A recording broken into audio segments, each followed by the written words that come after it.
नमस्कार शेतकरी मित्रांनो, स्वागत आहे आपल्या किसान मित्र युट्यूब चॅनलमध्ये. चॅनलच्या माध्यमातून आपल्यासाठी घेऊन आलोय मोठी अपडेट. राज्यातील महत्त्वपूर्ण बाजार समितीतील आजचा तूर बाजारभाव बघा. पुन्हा एकदा तूर बाजारभावामध्ये मोठी वाढ झाली आहे. राज्यामध्ये आपण जर बघितलं तर हिंगणघाटमध्ये ₹8,500 प्रति क्विंटलचा तूर बाजारभाव मिळत आहे. आंतरराष्ट्रीय बाजारामध्ये मोठ्या प्रमाणात उलाढाली होत आहे. आता इथून पुढे तुरीचा बाजारभाव कसा असणार हे आपल्याला बघणं गरजेचं आहे. मार्चमध्ये तुरीचा बाजारभाव पुन्हा एकदा वाढू शकतो, कारण का आंतरराष्ट्रीय हालचालींमुळे तुरीच्या बाजारभावाला मोठा फायदा होऊ शकतो. हिंगणघाटमध्ये 2123 क्विंटल अवकाळी 7,600 ते 8,500 रुपये हिंगणघाटचा आजचा तूर बाजार सरासरी दर 76 ते 85 रुपयापर्यंतचा हिंगणघाटचा आजचा तूर बाजार. लातूर 2332 क्विंटल अवकाळी 7,700 ते 8,330 रुपये लातूर बाजार समितीतील आजचा तूर बाजार सरासरी दर 77 ते 83.3 रुपयापर्यंत. नागपूर मार्केट 2418 क्विंटल अवकाळी 7,800 रुपये ते 8,310 रुपयापर्यंतचा नागपूर बाजार समितीतील आजचा तूर बाजार सरासरी दर 78 ते 83.10.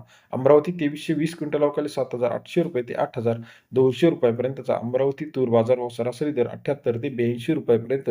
अमरावती तूर बाजार दुधनीमध्ये 757 क्विंटल अवकाळी 7,500 रुपये ते 8,350 रुपये. दुधनी तूर बाजार समितीतील बाजारभावाचे अपडेट 75 ते 83.5 रुपये. दुधनी तूर बाजार समितीतील बाजारभावाचे अपडेट. हिंगोली 340 क्विंटल अवकाळी 7,690 ते 8,220 रुपये. हिंगोली बाजार समितीतील आजचा तूर बाजार 76 ते 82.20 रुपये बाजारभावाचे अपडेट आहे. वरुडमध्ये 462 क्विंटल अवकाळी 7,600 रुपये ते 8,000 रुपये प्रति क्विंटलचा आजचा तूर बाजारभाव वरुड या ठिकाणी 76 ते 80 रुपयापर्यंत बाजारभावाचे अपडेट आहे. तसेच राज्यातील इतर महत्त्वाच्या ठिकाणांमध्ये अहिल्यानगर 7,500 रुपये, यवतमाळ 7,500 ते 8,000 रुपये, अमरावती 8,200 रुपये, मुरुममध्ये 8,300 रुपये प्रति क्विंटलचा आजचा तूर बाजाराची अपडेट आहे. पाचोरा 7,700 ते 7,800 रुपये, शेवगाव 7,600 रुपये, दुधनीस 8,300 रुपये, तुळजापूर 7,850 रुपयापर्यंतचा आजचा तूर बाजाराची अपडेट. राज्यातील महत्त्वाच्या तूर अपडेटसाठी चॅनल लाईक करा, सबस्क्राईब करा, शेअर करा. धन्यवाद मित्रांनो.